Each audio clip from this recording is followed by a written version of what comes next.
Oi, gente. Vocês sabem que foi aprovada no Brasil uma PEC apelidada pelo Paulo Guedes de kamikaze, porque destrói o orçamento, né? Eu diria que é uma PEC de estelionato eleitoral, tenta de compra de votos, uma PEC que aprovou uma quantidade grande de dinheiro fora do teto e que também, vale a pena lembrar, a política do governo para viabilizar a redução dos combustíveis, cortou do ICMS dos estados, ou seja, cortando o dinheiro da educação e da saúde, que faz parte dessa política de tentar comprar votos em cima da eleição, porque reduzir o preço dos combustíveis é uma jogada eleitoreira quando você faz isso cortando verbas para os estados. Mas essas tentativas eleitoreiras do Bolsonaro em cima da hora da eleição não estão funcionando, estão fracassando. A pesquisa da Datafolha mostra que, mesmo depois de tudo isso, nós temos Lula com 47%, Bolsonaro com 32%, Ciro recuou um ponto, tinha 8%, foi para 7%, e a Simone Tebet 2%. Ou seja, não está funcionando essa tentativa de compra de votos, essa tentativa de seduzir a população em cima da hora da eleição com uma PEC e com um conjunto de medidas que tem prazo de validade até dezembro. Né? A população não está reagindo, a população está percebendo que, epa, durante a pandemia, muito pouco foi feito por nós. O auxílio que foi aprovado apesar do governo Bolsonaro. Todas essas tragédias, carestia é a inflação dos preços de consumos fundamentais. Né? Então, nós temos um aumento dos preços, tudo ficando mais caro. E aí, em cima da hora da eleição, nos 44 minutos do segundo tempo do jogo, o governo resolve aprovar isso para dar uma merreca para a gente. A população está percebendo o significado disso, né? Esse levantamento ele tem uma vantagem, além de ser posterior à PEC, que ele conta com 5.744 pessoas em 281 municípios. Eu acredito nas pesquisas, já falei sobre isso, tem inclusive a pesquisa da IPEC, que Lula tem 44 e Bolsonaro tem 32, né? Mas eu quero dizer para vocês que uma pesquisa que aumenta o universo, como o Datafolha fez, ele aumenta também a confiabilidade. Existem graus de confiabilidade. Eu confio nas pesquisas, mas existem pesquisas melhores e com maior grau de confiabilidade pela metodologia e pela quantidade de pessoas entrevistadas. Então, no caso dessa pesquisa, com quase 6.000 pessoas, isso aumenta o grau de confiabilidade da pesquisa. Né? Então, isso daí é um indicativo positivo. Vamos dar uma olhada aqui nos números. Na intenção de voto estimulada, Lula continua com 47, quando você apresenta os candidatos. Bolsonaro só subiu 3%. A expectativa do pessoal da campanha do Bolsonaro era uma subida muito maior, não aconteceu. Ciro Gomes oscilou um ponto para baixo, mas praticamente estacionado, né? Ali em 7%. E o percentual de Ciro é importante porque a maioria dos eleitores de Ciro, segundo todas as pesquisas, são eleitores que migram em um segundo turno para Lula, a maioria deles. O que significa que, se nós olharmos isso daqui, na verdade, Lula está com um potencial eleitoral maior pelo fato de que o candidato do PDT, mesmo que ele critique muito Lula e tal, o eleitorado do Ciro Gomes reconhece que Bolsonaro é muito pior, reconhece que o bolsonarismo precisa ser derrotado.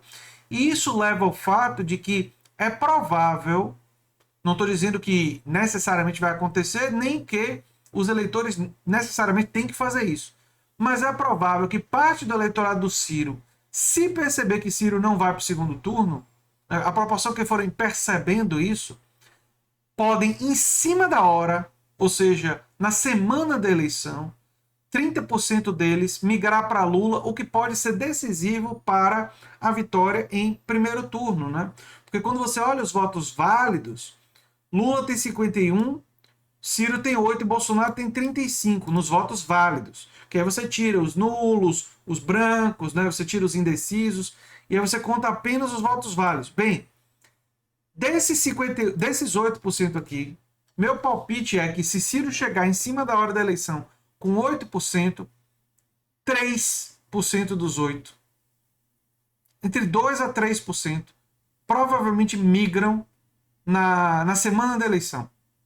E aí a chance de Lula ganhar no primeiro turno fica ainda maior. Não é uma garantia, mas fica ainda maior. Né? O que é interessante. Quando você vai para intenção de voto espontânea, que é quando você não pergunta o nome do candidato, Lula tem um percentual altíssimo. 40% da população automaticamente diz que vai votar em Lula. É um percentual muito alto. Bolsonaro tem 28%. Né? Ciro tem apenas 2 pontos. É muito pouco quando você... isso indica movimento. Eu diria que esses 2 a 4% dos eleitores aí, que estão hoje com Ciro, 2, 3, 4%, são os ciristas mais fiéis. Mas como o Ciro vai nos votos válidos a 8%, tem um pessoal aí que diz votar em Ciro, mas não tem aquela firmeza toda. Né? Então, o voto mais sólido, por exemplo, em Lula é bem alto, né, de 40%. E o voto consolidado de Bolsonaro também é alto, 28% é um número alto de intenção espontânea. Na simulação do segundo turno, Lula fica com 54%, Bolsonaro fica com 37%, né? E o dado positivo em relação a isso é o grau de rejeição do Bolsonaro. Né?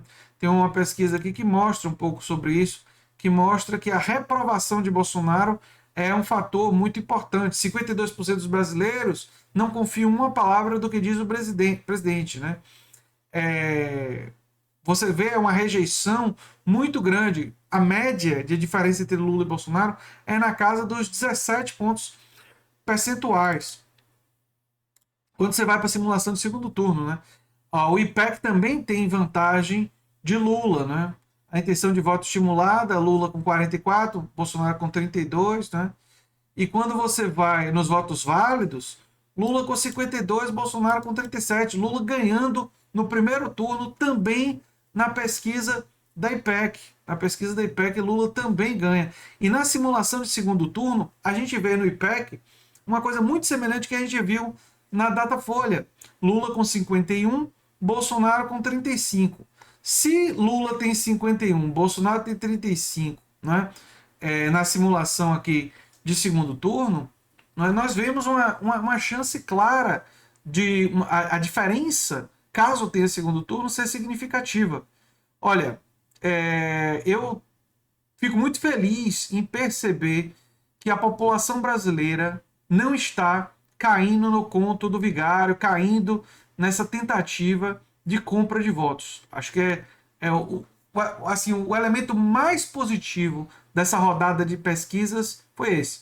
É verdade que teremos um debate na Band, que tanto Lula quanto Bolsonaro confirmaram presença, e os debates, assim como o tempo de televisão, entrevistas, vão ser importantes até o momento da eleição. Mas a expectativa que os bolsonaristas tinham em relação à PEC kamikaze, PEC das bondades, ou como eu prefiro, a PEC do estelionato eleitoral, não se confirmou. E essa talvez seja a melhor notícia que nós temos em relação, trazida pelas pesquisas.